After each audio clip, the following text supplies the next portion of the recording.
Ya, lalu bagaimana kemudian kita mewaspadai munculnya klaster perkantoran di Jakarta dan apa antisipasi yang bisa kita lakukan agar aktivitas perkantoran tetap berjalan dan kita terhindar maksud kami dari paparan COVID-19. Untuk membahasnya kita telah terhubung dengan Bapak Pandu Riono selaku pakar epidemiologi Universitas Indonesia. Selamat pagi Pak Pandu, apa kabar Pak? Selamat pagi, kabar baik Mas. Baik, nah kalau kita melihat dari data Satgas Penanganan COVID-19, tadi ada sekitar 68 perkantoran yang menjadi klaster baru penyebaran COVID-19. Dan dari 68 tempat tadi, kurang lebih ada 17 kantor, bahkan kantor kementerian yang menjadi klaster baru dari penyebaran COVID-19. Kalau dari pengamatan Pak Pandu sendiri, apakah ini dari kelalaian pihak perusahaan tersendiri untuk menjaga penanganan atau memperhatikan protokol kesehatan yang dilakukan oleh karyawan tersebut yang bekerja? Ya, jadi kalau setiap pelonggaran itu ketika diizinkan untuk bekerja, salah satu potensialnya yang adalah potensial penularan di klaster. Jadi sifatnya klaster. Dan Mhm. minggu lalu kita melihat klaster pasar. Kemudian minggu ini kita melihat klaster daripada kantor, ya kan? Sebenarnya juga masih banyak klaster-klaster yang potensial menjadi tempat penularan. Misalnya klaster kos, yang karena karyawan dari kantor-kantor itu kan tinggal di kos, ya kan? Hmm. Jadi banyak sekali potensial klaster yang perlu kita tata ulang. Jadi semuanya memang harus dibenahi, harus betul-betul disiagakan lah untuk mencegah supaya tempat mereka tidak menjadi klaster penularan. Memang salah satu adalah setiap kantor itu setiap harinya itu harus melakukan edukasi dengan tidak bosan-bosannya pada setiap karyawan tentang protokol kesehatan dan sebagainya. Dan kemudian diimplementasi bagaimana supaya itu benar-benar terjadi. Ya, ini yang menurut saya harus menjadi pelajaran minggu lalu bahwa memang kita belum optimal untuk melaksanakan, untuk menerapkan protokol kesehatan baik di kantor maupun potensial klaster lain. Bisa saja tempat kerja lain, misalnya pabrik. Ya, tadi saya mengatakan tempat kos. Karena saya juga mendapat laporan bahwa tempat kos dari karyawan-karyawan itu juga potensial. Jadi asal mulanya bisa saja dari tempat tinggal karyawan yang mereka tinggal bersama, asrama atau himpunan di mana masyarakat itu tinggal bersama, Baik, kerja bersama, tinggal bersama, itu potensi akan terjadi penularan. baik. Pak Pandu, apakah Ya, lantas untuk menekan potensi penularan penyebaran COVID dari klaster perkantoran ini, perlukah perusahaan mengeluarkan biaya khusus melakukan tes, rapid test atau swab test berkala terhadap karyawannya?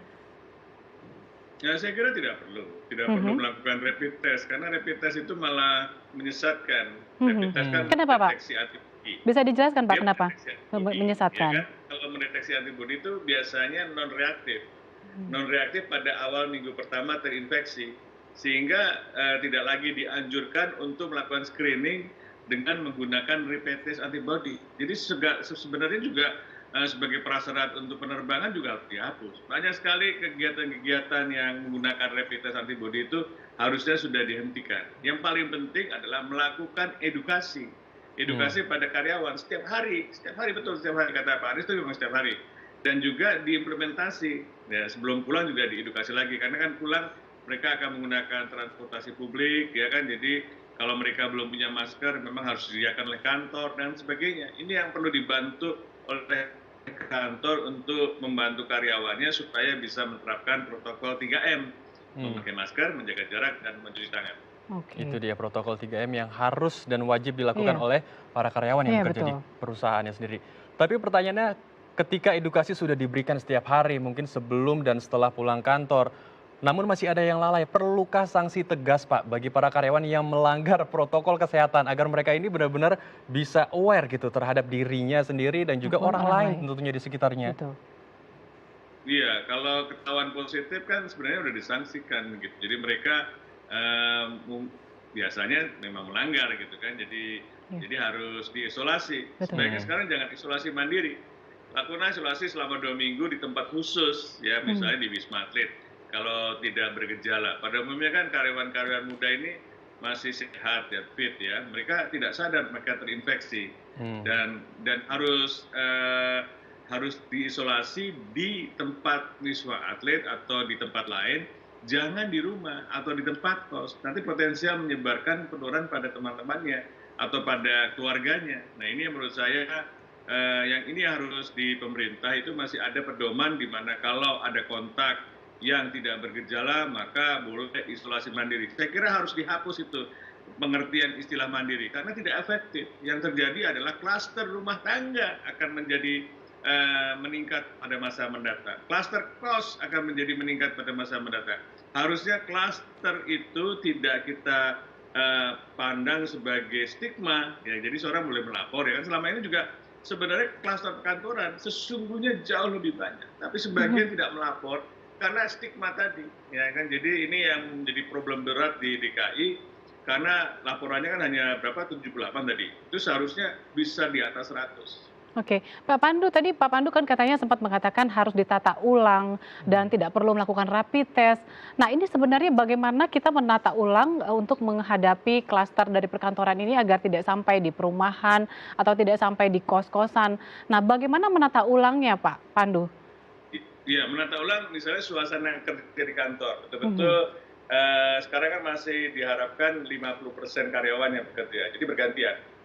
Seminggu bekerja di kantor, seminggu kemudian bekerja di rumah, gitu kan, jarak jauh. Tapi bekerja, ya kemudian ventilasi di kantor diperbaiki, ya kan, karena sebagian besar kantor itu ruang tertutup dengan sirkulasi yang hanya mengandalkan mesin pendingin atau AC yang sirkulasinya kurang baik. Nah itu perlu diperbaiki lagi, dan juga ini yang fasilitas lainnya itu harus dilengkapi. Dan ini yang saya lihat masih banyak perkantoran-perkantoran yang ruangnya tertutup, dan ini yang membuat juga kalau ada satu saja yang membawa virus gitu kan akan mudah satu teman-temannya satu ke lantai atau satu kantor itu bisa satu ruangan, apalagi bukan satu kantor ya, satu ruangan bisa terinfeksi.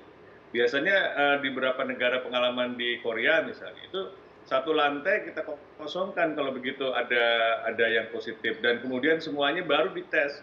Jadi yang dites adalah kontak erat dengan yang tadi terkonfirmasi positif. Ini yang lebih penting, bukan rapid test, jadi melakukan PCR test.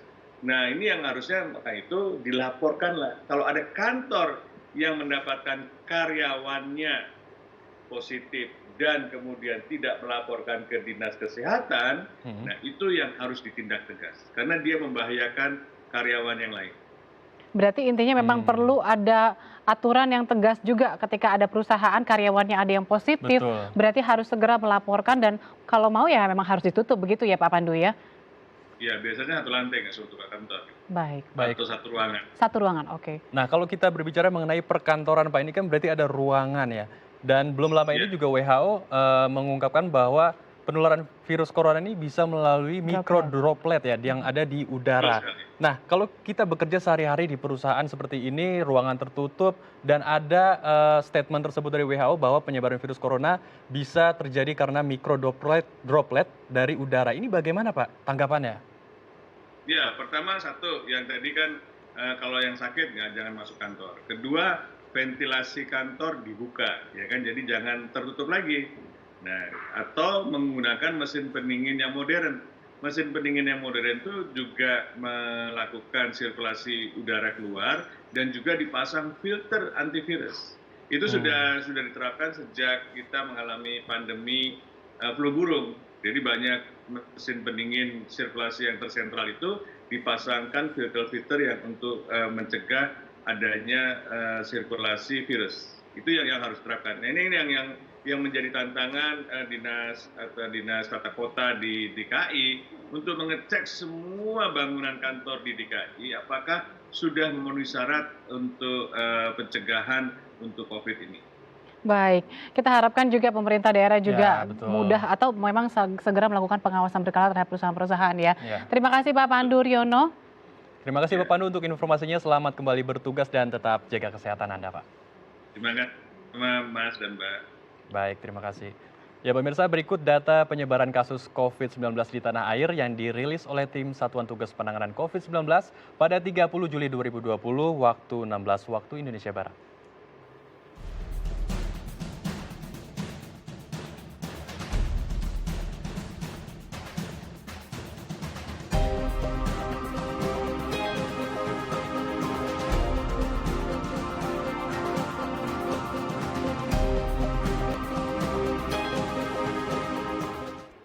Pemirsa, usai jeda kita akan melanjutkan perbincangan tentang tingkatkan kesadaran anak terhadap penerapan protokol kesehatan. Tetap bersama kami di Halo Indonesia.